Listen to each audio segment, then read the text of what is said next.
साथ मर्डर हिंद 24 में आप सभी का बहुत बहुत स्वागत है।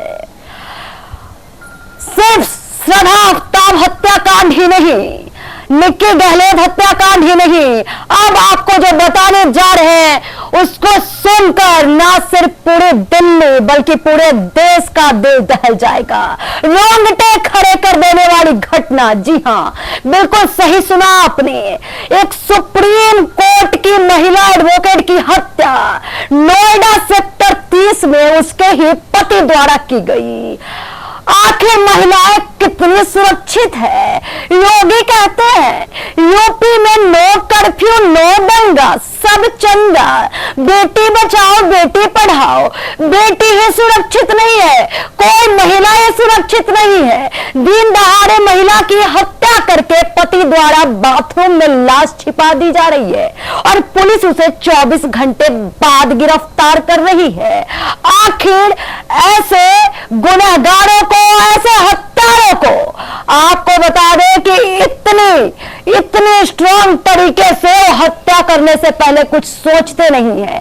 कानून कहां है और कानून कितना स्ट्रॉन्ग है और महिलाएं खुद को कितना सुरक्षित महसूस करती है, इसी के बारे में पैनल में चर्चा करेंगे। आज सुप्रीम कोर्ट की महिला एडवोकेट संगीता गौर जी हमारे साथ जुड़ने वाली है और उनसे सवाल पूछेंगे और जानेंगे कि एक महिला एडवोकेट होने के नाते वो खुद को कितना महसूस करती है सुरक्षित और महिला एडवोकेट कितनी सुरक्षित है। हमारे साथ जुड़ चुकी है संगीता गौर, सुप्रीम कोर्ट की महिला एडवोकेट। रेणु सिन्हा, महिला एडवोकेट की हत्या कर दी जाती है उन्हीं के पति द्वारा। नोएडा में बाथरूम में उनकी लाश छिपा दी जाती है। इस घटना से तो आप रूबरू होंगी, तो एक महिला एडवोकेट होने के नाते आप खुद को कितना सुरक्षित महसूस करती हैं और क्या लगता है कि क्या महिलाएं सुरक्षित हैं? मैडम, सबसे पहले तो मैं आपका धन्यवाद करना चाहूँगी आपके चैनल का कि आपने मुझे इसके लिए इनवाइट किया। लेकिन आप जो कह रहे हैं कि महिलाएं कितनी सुरक्षित हैं, और हाँ, जो रेणु का मर्डर हुआ है जो कल 2-3 दिन हो गए, इसको 2 दिन हो गए इस बात को, सारे कोर्ट में भी चर्चा है कि किसी महिला वकील को, हालांकि वो सुप्रीम कोर्ट में रेगुलर तो नहीं था वो चेहरा, इसलिए यदि रेगुलर चेहरा होता तो सबको पता चल जाता, लेकिन वो हाँ महिला अधिवक्ता थी। और आज चाहे आप अधिवक्ता कहो, चाहे पुलिस में कहो, महिलाएं किसी भी क्षेत्र में चाहे चांद तक पहुंच गई हैं, लेकिन महिलाएं यदि कहो तो हर जगह सुरक्षित तो नहीं है। महिला होने के नाते चाहे वकील हो, हम अपने आप को सोचते हैं कि हम कुछ बोल्ड होंगे, लगता भी है कि यदि कोई पुलिस में महिला है या कोई एडवोकेट है तो वो अपने आप को बोल्ड समझती होगी, लेकिन हर जगह ये समाज जो है पुरुष प्रधान समाज है। हर जगह महिलाएं, चाहे वो आप कोई भी महिला हत्याकांड उठा लीजिए, चाहे महिलाओं के साथ कुछ भी जो आजकल घटनाएं होती रहती हैं, जो कोर्ट में तो आप मीडिया चैनल से हैं तो नेचुरली आप भी लोग भी रोज ही देखते हैं, कुछ ना कुछ महिलाओं के साथ होता रहता है। लेकिन महिलाएं सुरक्षित, बेटी बचाओ बेटी पढ़ाओ, बेटियों के लिए ये कर रहे हैं, गवर्नमेंट बेटियों के लिए वो कर रही है, ये हेल्पलाइन चालू हो गए, वो हेल्पलाइन चालू हो गए, लेकिन जब ग्राउंड की हकीकत में आप जाते हो तो ये सारी चीज़ें खोखली नजर आती। अच्छा संगीता जी, आपसे ये पूछना चाहेंगे कि इस तरह के हत्यारों को, क्योंकि देखिए गुनहगार होता है, गुनहगार का कोई रिश्ता नहीं होता है, हत्यारों का कोई रिश्ता नहीं होता है, क्योंकि जिसका रिश्ता होगा, जो रिश्तों को समझेगा, वो पति पत्नी के रिश्तों को तार तार करने वाला काम कभी नहीं करेगा। तो इनको जो है समर्थन कहां से आती है? क्या अगर एक गुनाह पर स्ट्रॉन्ग तरीके से एक्शन लिया जाए, जैसे श्रद्धा आफ्ताब हत्याकांड आपने देखा, उसको कितना उछाला गया, लेकिन इस मामले को कहीं ना कहीं मीडिया से लेकर हर जगह अनदेखा किया जा रहा है। कोई सुप्रीम कोर्ट से भी कहीं से कोई एडवोकेट आकर बोलने को तैयार नहीं है। हालांकि हम आपको ये करना चाहेंगे, मोटिवेट करना चाहेंगे, ताकि आप जो है कई सारे महिलाओं को मोटिवेट कर रही हैं, उनको इससे मोटिवेशन मिल रही है कि वो भी आओ महिलाओं के लिए आवाज उठाएं। तो क्या लगता है कि महिला ही महिला के लिए आवाज नहीं उठाती और जो अधिवक्ता समाज है क्या वही इससे कमी काट रहा है? सही कह रहे हो आप मैम कि महिलाएं ही महिलाओं की यदि सबसे बड़ी दुश्मन है तो महिलाएं ही महिलाओं की दुश्मन है। पुरुष चाहे वो पति हो चाहे भाई हो, यदि जिसने मर्डर किया तो वो रिश्ता तो कोई रहता ही नहीं, उसके साथ किसी का कोई रिश्ता नहीं होता। गुनाहगार सिर्फ गुनाहगार होता है। एक हद तक जब वो पति था तो यदि पति होता तो क्या उसकी इतनी हिम्मत होती कि वो अपनी पत्नी को ही मार दे? यही हम कह रहे हैं, यही हम पूछ रहे हैं कि अगर पति होता तो क्या हत्या करता? पति होता वो तो वो हत्या कर ही नहीं सकता था। जब तक वो पति था तो वो हत्या थोड़ी करता।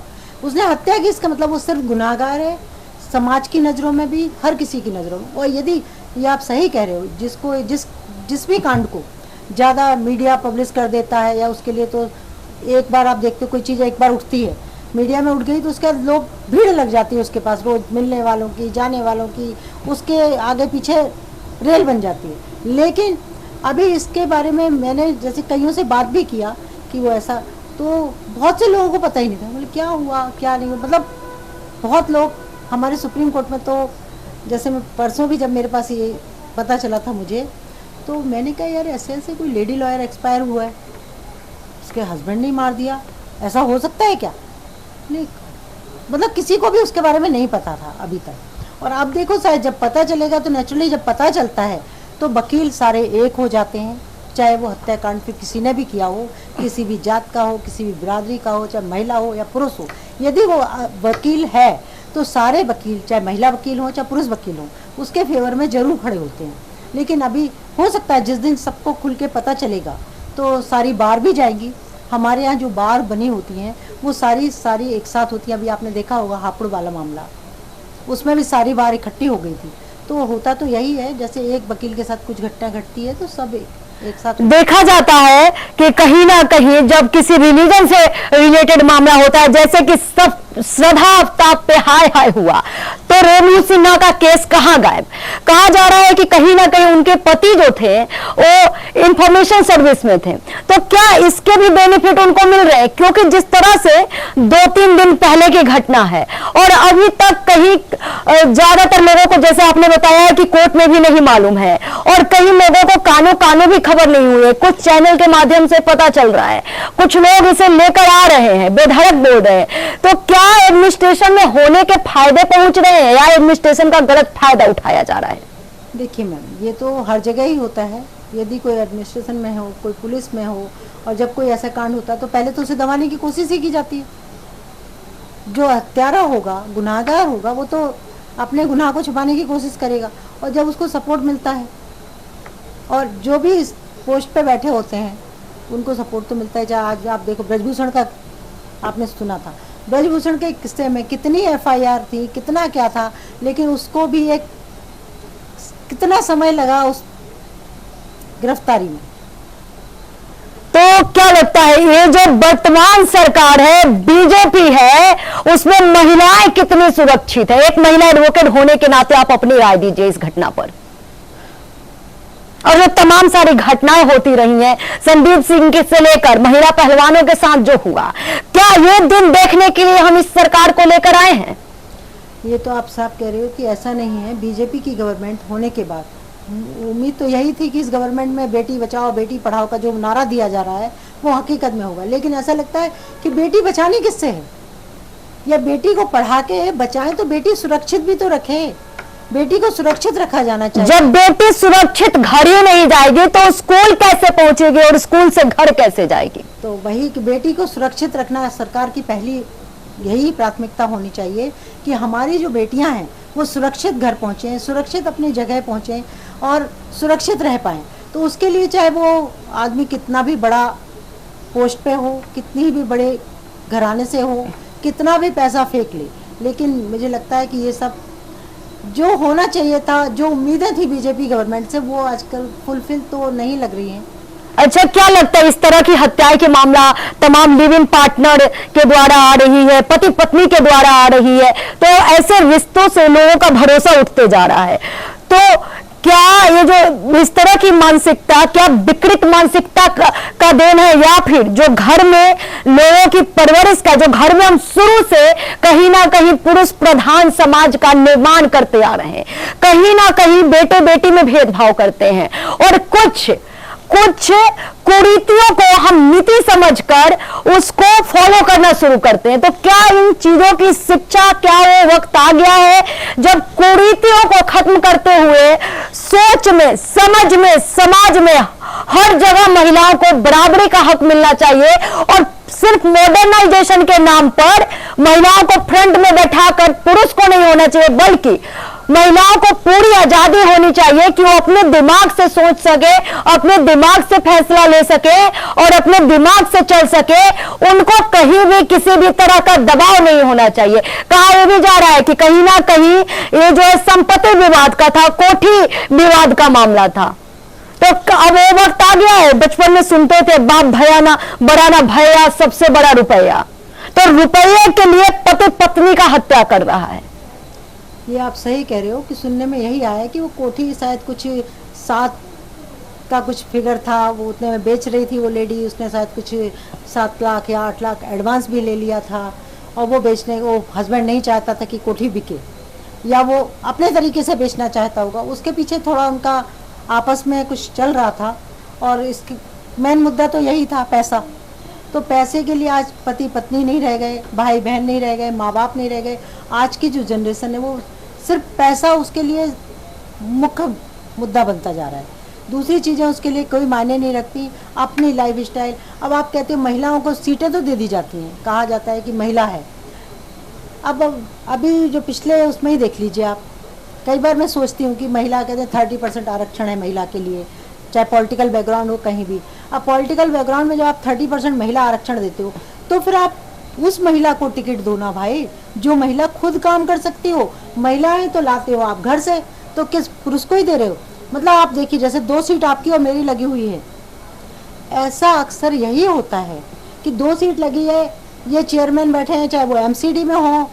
पिछले 5 सालों से तो मैं यही देख रही हूँ, एमसीडी में चेयरमैन बैठी है, महिला सीट महिला है, महिला जीत के आई है, नाम के लिए महिला जीत के आई, लेकिन सारा कुछ करता धरता उसका पति होता है, वो बाजू की सीट पर बैठा होता है। कहीं माँ आई है तो बेटा, उसको पूरा शासन बेटा चला रहा है, मीटिंग में बेटा जा रहा है या पति जा रहा है। तो आपका कहना है कि कहीं ना कहीं पुरुष मानसिकता का, पुरुष समाज का कहीं ना कहीं हमारे ऊपर दबाव है। और एक बात मैं आपसे और पूछना चाहूंगी, जहां तक इस संपत्ति का विवाद का मामला सामने आ रहा है, तो क्या वो वक्त नहीं आ गया, हालांकि कोर्ट ने ये लागू कर दिया है कि जो भी संपत्ति होगा उसमें बेटी की भी हिस्सेदारी होगी, तो क्या बहू की हिस्सेदारी नहीं होगी? अगर माँ बाप या सास ससुर उस संपत्ति में 50-50% दे तो क्या कभी ऐसी नौबत आएगी? क्या सिर्फ और सिर्फ संपत्ति पे हक पुरुषों का ही होता है, महिलाओं का 2 घर कह के कोई भी घर नहीं होता है? ये तो आप सही कह रहे हो कि महिलाएं कहने को ही होता है, 2 घरों की शान है, 2 घर उनके होते हैं, लेकिन हकीकत में देखा जाए तो जब बचपन से बड़ी होती है लड़की तो ये होता है, तुम्हें पराए घर जाना है, तुम्हें पराए घर जाना है। मतलब लड़की का घर कौन सा भाई, पराए घर तो उसे पहले जाना है। और जब जो जिस घर में शादी होके पहुंचती है वहां पता चलता है तो अपने मायके से लाई हो क्या, या तुम्हारे मायके का है क्या। ये बातें हम डेली के सुनने में भी आती हैं, जैसा बोला जाता है। तो उसको तो यही नहीं पता कि भाई पहले वाला घर उसका था या बाद वाला घर उसका है, उसका तो कोई घर होता ही नहीं है एक्चुअल में।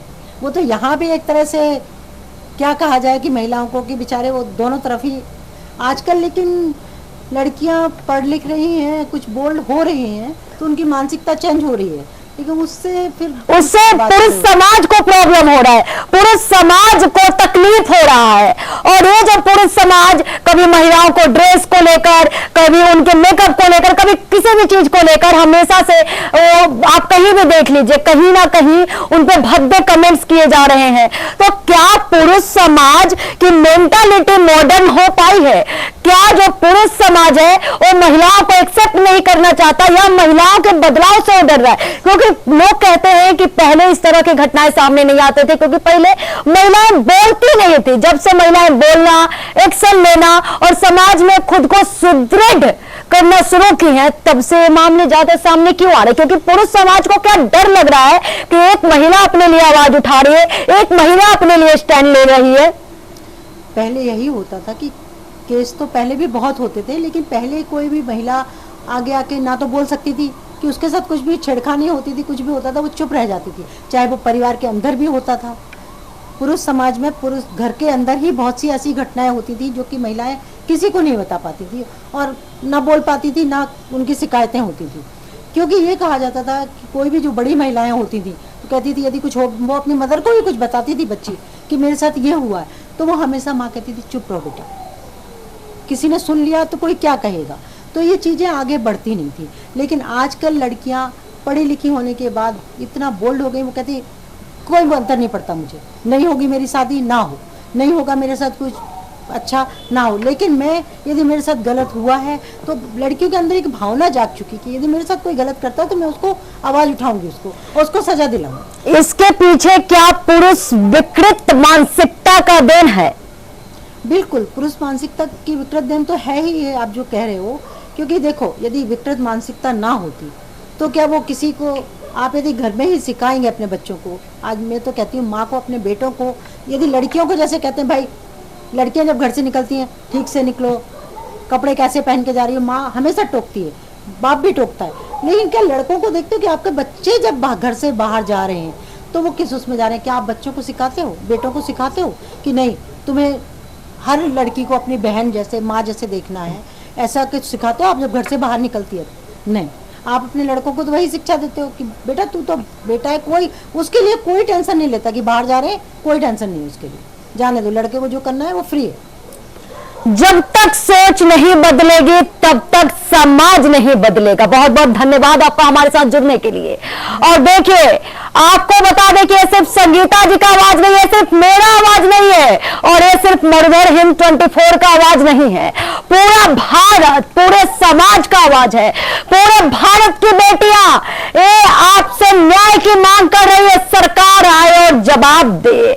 जिस देश में बेटी को आपको देवी माना जाता है, उसको दासी की तरह क्यों बिहेव किया जाता है? देवी मानकर उसके साथ जवाब दीजिए, उसकी हत्या की क्यों की जाती है? जहां पे सिया राम का चलन था, जहां पे राधे कृष्ण का चलन था, वहां पे आफ्ताब श्रद्धा, निक्की गहलोत और साहिल गहलोत जैसे मामले आप सभी को याद होगा, निक्की यादव और साहिल गहलोत के मामले, और अब रेणु सिन्हा की हत्या कर दी जाती है पति द्वारा। तो क्या इनको आप राम से जोड़कर देखेंगे? ऐसे राक्षसों को रामायण का नाम देंगे तो या फिर इनके कृष्ण का नाम देंगे? क्या ये ऐसे लोग कृष्ण या राम बनने के लायक है, या ऐसे राक्षसों को आप बताइए कि क्या इनको फांसी नहीं होना चाहिए? अगर सरकार एक केस में ही स्ट्रॉन्ग तरीके से एक्शन लेती तो ऐसे राक्षसों की हिम्मत होती कि महिलाओं को हत्या कर दे, अपनी ही पत्नी की हत्या कर दे, अपने ही पार्टनर की हत्या कर दे। और एक महिला होने के नाते मैं आप सभी से पूछती हूँ कि ऐसा कब तक होता रहेगा और ऐसा कब तक होगा? मेरे साथ पूरे भारत की महिलाएं पूछ रही है, आइए और जवाब दीजिए। हर घटना के बाद कैंडल मार्च होकर घटना खत्म नहीं होता है, इस बार आपको जवाब देना पड़ेगा, और हम तब तक आपसे जवाब मांगते रहेंगे जब तक रेणु सिन्हा को न्याय नहीं मिल जाता। ऐसा पूरा भारत आपसे रेणु सिन्हा के न्याय की मांग करता है। मैं अंजलि आपसे फिर मिलूंगी इसी तरह से विभाग में सामाजिक मुद्दे को उठाते हुए, न्याय की मांग करते हुए और पूरे भारत की आवाज बनते हुए। तब तक के लिए आप सभी बने रहिए मर्डर न्यूज 24 के साथ। नमस्कार।